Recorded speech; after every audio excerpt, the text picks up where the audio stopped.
The following show features stories from Adra International. Adra is the Adventist Development and Relief Agency, a ministry of the Seventh-day Adventist Church. We strive to walk in the footsteps of Jesus and share God's love and compassion to people in every corner of the world. Each story you see in this series represents our mission to change the world, one life at a time. To learn more, please visit us online at adra.org. Poverty is a great driver for civil unrest. If I don't have adequate food, or if I don't have an adequate, amount of money to meet the needs of my family, and you do, then actually that creates tension. Most of the population still depends on subsistence economy of agriculture. Helping them to produce a little bit more is very important. So was this area affected by the genocide also? Yes, this is one of the most affected areas in the country. Even if you are not the direct victim who was killed in the genocide, you also suffered. You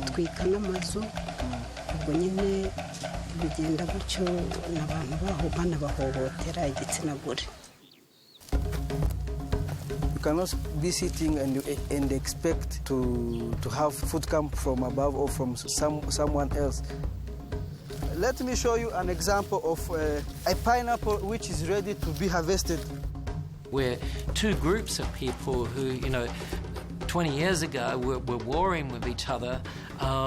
Suddenly there's peace there because there's enough for everyone to go around. We want to see Rwandan people to bring the light to other people who are still in the sorrow and darkness. So God is still with us, and He has been with us always.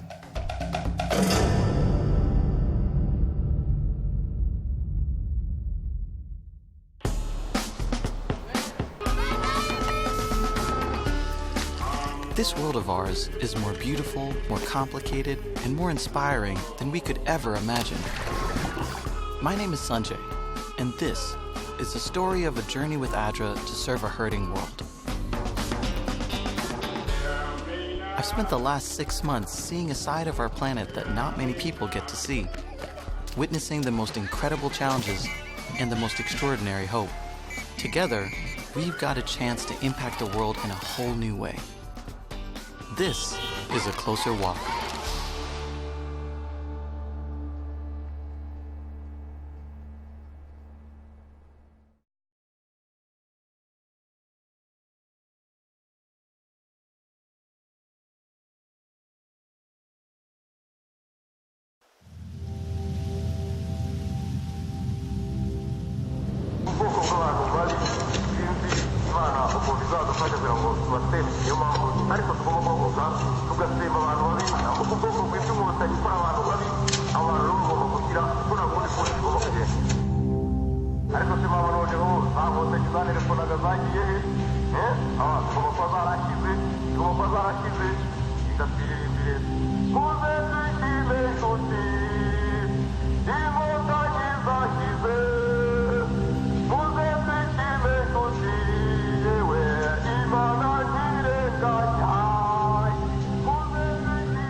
On the morning of April 7, 1994, the systematic mass murder of the Tutsi people living in Rwanda began. Within 100 days, 1 million people were slaughtered. More than 400 people an hour were being killed by a ragtag group of militia known as the Interahamwe. Although the majority of the killing took place in an incredibly short amount of time, the conditions that set the stage for these acts of violence did not happen overnight. Years of political upheaval, social unrest, and poverty created an environment where this kind of atrocity was possible. Rwanda in 1994, during the genocide, was the poorest country in the world. The Interahamwe militia was conformed by almost teenagers with no education, with no other better thing to do than to join them. The climate of the genocide created a very weak community where one group was leading. the crimes committed, the killings that happened. The tools were poor people that were brainwashed to commit those atrocities. Poverty is a great driver for civil unrest. If I don't have adequate food, or if I don't have an adequate, amount of money to meet the needs of my family, and you do, then that can create a barrier and a sense of jealousy. And when one particular tribal group is seen to be more prosperous than the others, then actually that creates tension. And it ended up, as we know, in Rwanda as this, incredible human tragedy. But the Rwanda of today is very different from the Rwanda in the years leading up to the genocide. Since 1994 to the present, Rwanda became a reconstruction program that really changed the social elements of the country. And part of this reconstruction has been the creation of cooperative farming groups who pool their resources in order to create more stable sources of income for themselves and, in turn, their communities. Innocent Musa Biamana took me to see a cooperative of beekeepers who collect honey in the hills of the Namashiki district, a province in western Rwanda. 35 members. Although they have been harvesting honey in these hills for generations, the concept of cooperative farming is a new one. More people invested into the collective means more money can be invested in improving resources and increasing productivity.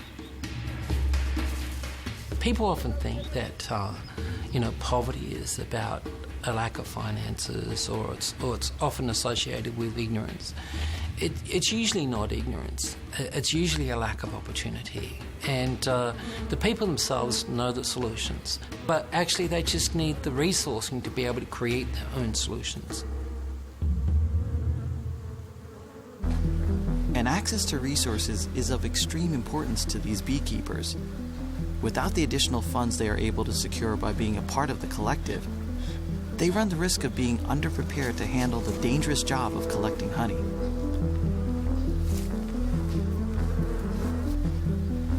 African honeybees, known in the rest of the world as killer bees, are far more dangerous than any other bee on the planet.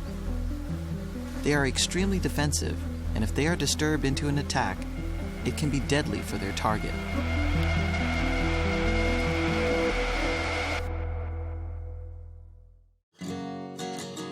The stories featured in this series represent the mission of Adra International. At Adra, we believe that everyone deserves health, safety, and the ability to provide for their family, regardless of circumstance. Following in Christ's footsteps, we serve our brothers and sisters worldwide through food and clean water access, education, establishing ways to earn an income, and disaster response. To learn more, visit us online at adra.org.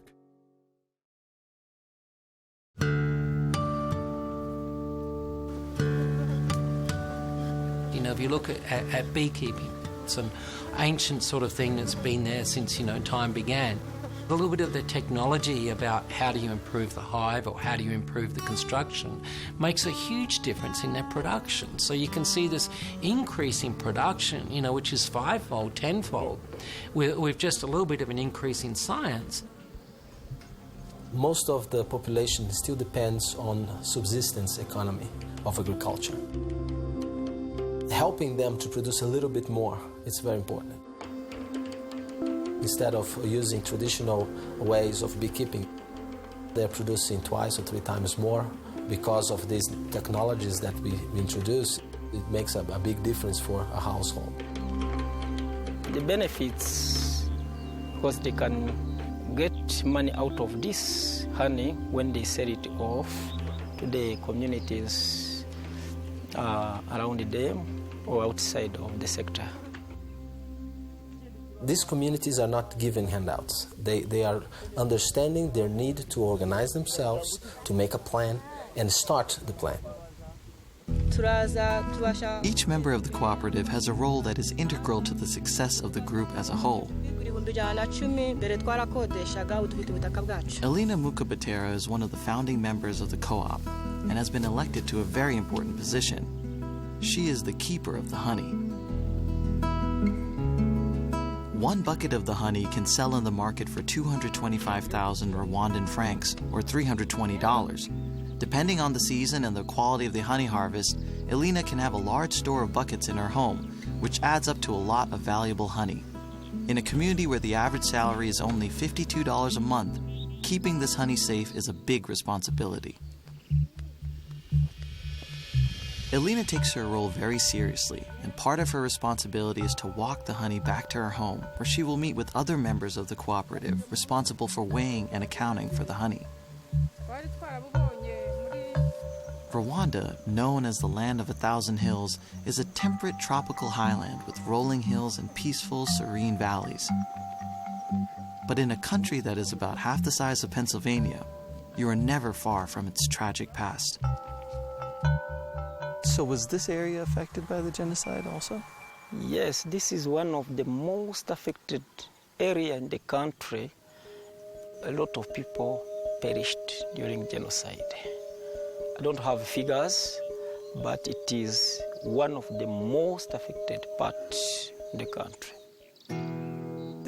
It's hard to wrap my mind around it because we're just kind of looking out and it just is so peaceful. Yeah. And there's just, agriculture and Yes. it's beautiful and quiet.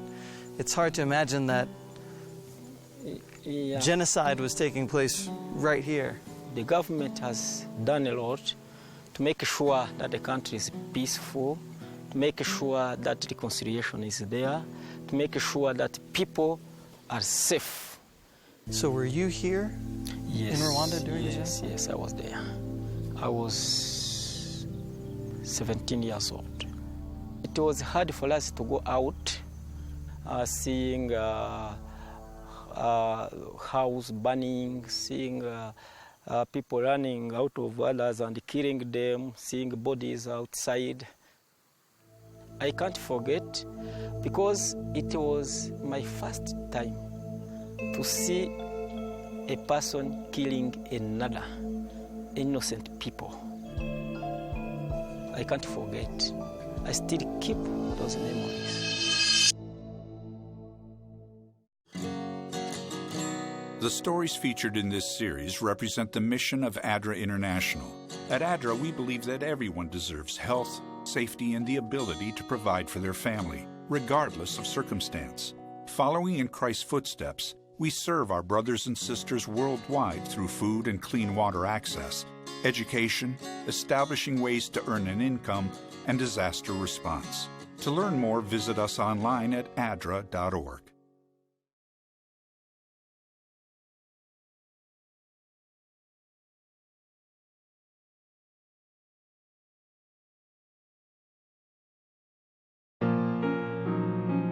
The Rwandan Genocide was the mass slaughter of as many as 1 million Tutsis and moderate Hutu sympathizers over the course of 100 days in 1994. It is almost impossible to comprehend the scale of this atrocity. But to get a better understanding of what happened during this time and how something like this was possible, I visited the Genocide Memorial in Kigali.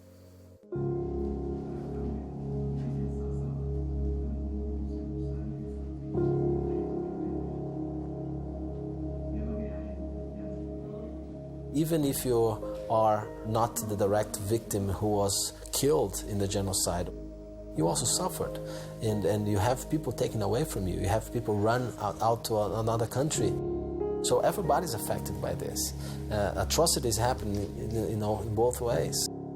Ubwo byabaye ndi umuntu warwaye nabaga mu buriri ntabwo navagamo ubwo nari maze no kubyara ariko uko byabaye nyine numvaga ko barimo bica abantu batwika n'amazu ubwo nyine bigenda gutyo n'abantu baho banabahohotera igitsina gore. Miriam Mushiamana is a mother of 4 who lives in Gishali. Miriam is part of a collective of farmers who grow pineapples to sell in the local markets. Having started with nothing and having built this plantation themselves, they understand the importance of hard work and perseverance. You cannot be sitting and expect to have food come from above or from someone else. So that is the motto. You should work, enable to sustain your own life. to sustain your own family, to be able to meet some basic needs of your family. This one is possible through only work. Let me show you an example of a pineapple which is ready to be harvested. This one is ready, that one is ready, can be taken to the market. Whoever thought that pineapples were a medium of peace? You know, we think of them as a delicious thing to have on a summer's day, but, you know, pineapples bring peace to an area. It's sort of, you know, if you wrote a book about it, people would think you were crazy. But, you know, what really happened is that you're bringing food in a sustainable way. So therefore, actually, the sense of urgency and need and desperation is taken out of a community.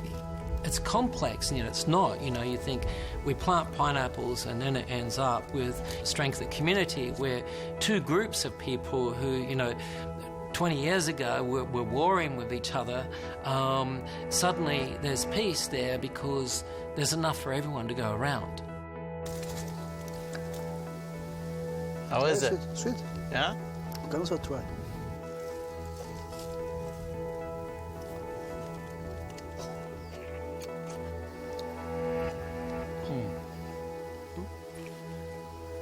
Wow, that's good.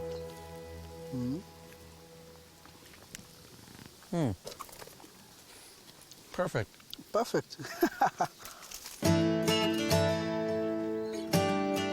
Even in the local markets, these pineapples can bring a high price. A regular harvest brings in as much as 600,000 Rwandan francs, or $857 for the cooperative. This provides not only an income for all of the farmers and their families, but also allows them to reinvest some of the profits to help increase productivity. 70% of what they got from the harvest goes back to the member of the group. 30% is kept for the cooperative investment. They can expand their work, they can buy more land, and do other many things through the product of their work. And the amount they have been able to expand is impressive. When they started only with 1 acre. Now they have a plantation on an area equal to 8 acres. You can imagine how far they have gone with the implementation of their project. From 1 acre to 8 acres, it is wonderful. And really, really that shows that people, while trained, they can go very far than expected. So they are now expanding. As you can see, it is. If you come next year, they'll have all this place will be full of pineapples on their own land. And this is all made possible from that first piece that they were renting. From that first piece. They harvest, and then after harvesting, the money they got, they now thought about buying their own land. So there's this process of reinvesting the money that they get to just expand. To expand the land. That's great. Now they're looking at growing pineapple plantations, which actually is bringing income to the family and income to the community in a sustainable way, which allows the community to take on loans, which allows the community to do development of maybe building a clinic, of a road, of other things that actually add value. And in doing that and establishing that self-sustainability of the community, what you are also doing is you're building a sense of security. But in order for these co-ops to continue to keep peace and security within the society, they have to be successful. In some ways, the security of the nation depends on these community movements of cooperative farmers. When the Tutsi-led army regained control of the government in July of 1994 and put an end to the genocide, there were approximately 2 million Hutus that fled into Zaire, the country along Rwanda's western border, now known as the Democratic Republic of Congo. Among those that fled were thousands of the Interahamwe militia that were responsible for carrying out the brutal killings. It's estimated that as many as 15,000 of these guerrilla soldiers are still living in the jungles along the border of Rwanda, waiting for a moment of weakness to attack. many ways, the only thing standing between the innocent villagers of Rwanda and another bloody genocide is the success of these cooperative programs that keep the country stable and without conflict.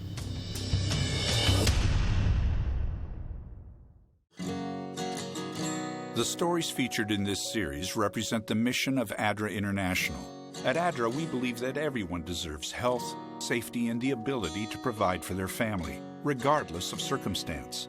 Following in Christ's footsteps, we serve our brothers and sisters worldwide through food and clean water access, education, establishing ways to earn an income, and disaster response. To learn more, visit us online at adra.org. Rwanda has changed dramatically in the last 20 years, from the poorest country on the continent to one of the most progressive. The per capita income has tripled since 1994. But in order to keep the prosperity and prevent another genocide, it's important that the cooperatives continue their work. Muri iki gihe tugezemo mu Banyarwanda, icyo navuga ni uko buri Munyarwanda wese amaze gusobanukirwa n'icyo akwiriye gukora, ndetse nk'ubu tumaze kwibumbira mu makoperative, umuntu yabonye uburyo yakwiteza imbere n'uburyo yashaka n'ibitunga umuryango we, ndetse tukanabishishikariza n'abandi hirya no hino bakaza badusanga. Ndabihamya ko bitatuma intambara yongera kuza.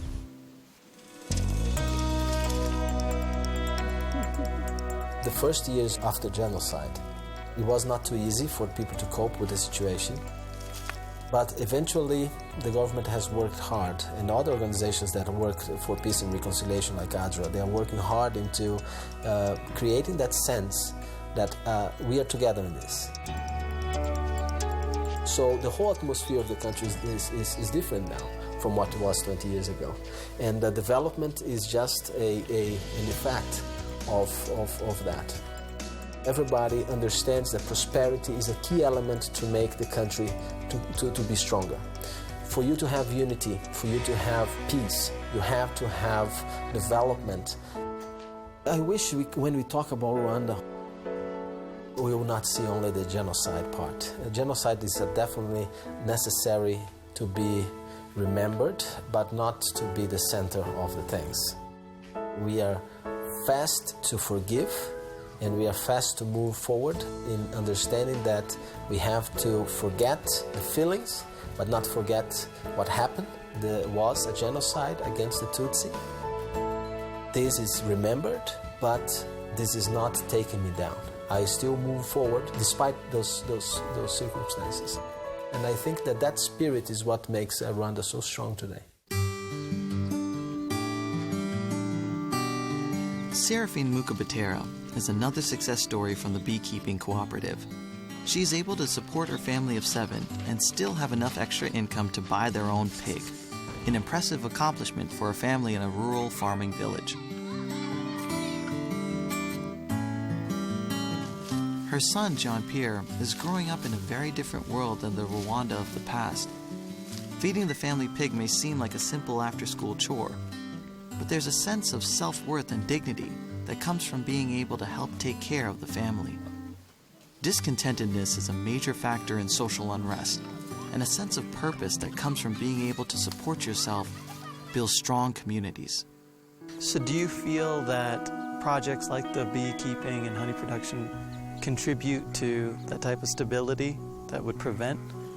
Yes, we make sure when we are addressing people, when we are working with people, that people are not conflicting. And when you are working with people over there, there is no division anymore. You could not know this is the what or this is what. We only know that they are Rwandese. Are you hopeful that that type of massacre and genocide isn't going to happen again? Never again, never again. When you see the situation now, post-genocide period, and the situation before genocide period, it is different. You don't depend on handouts from other people. You don't depend on projects that come here and do everything for you. You actually look for a solution. And if you don't have those projects, or if you don't have those fundings coming from outside, you still have the ability of looking for your own alternatives.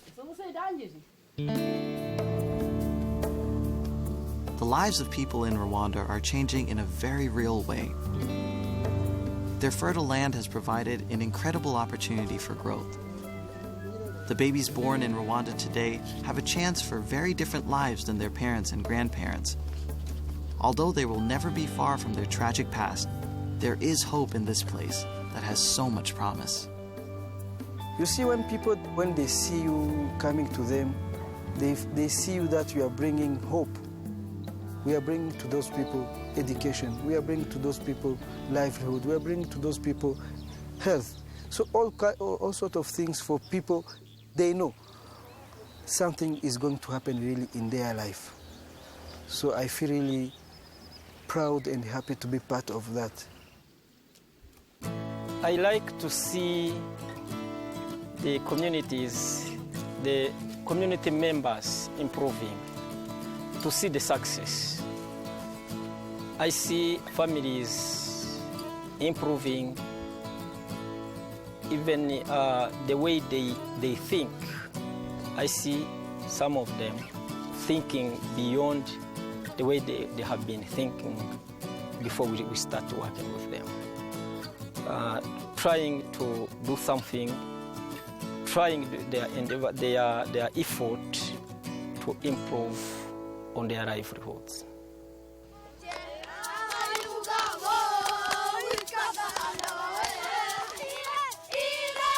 You know, it's no longer about Hutus and Tutsis. You know, it's about a community that's come together and has bonded together in its purpose of creating a stronger future and in the benefits of what they've actually been able to generate themselves.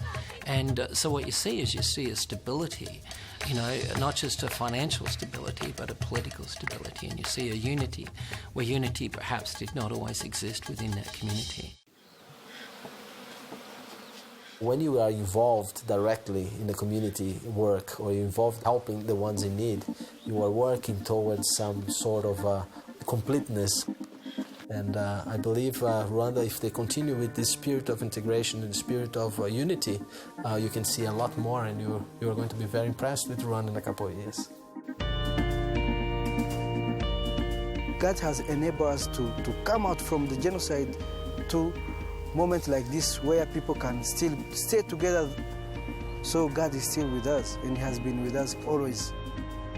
We want to see Rwandan people to bring the light to other people who are still in the sorrow and darkness.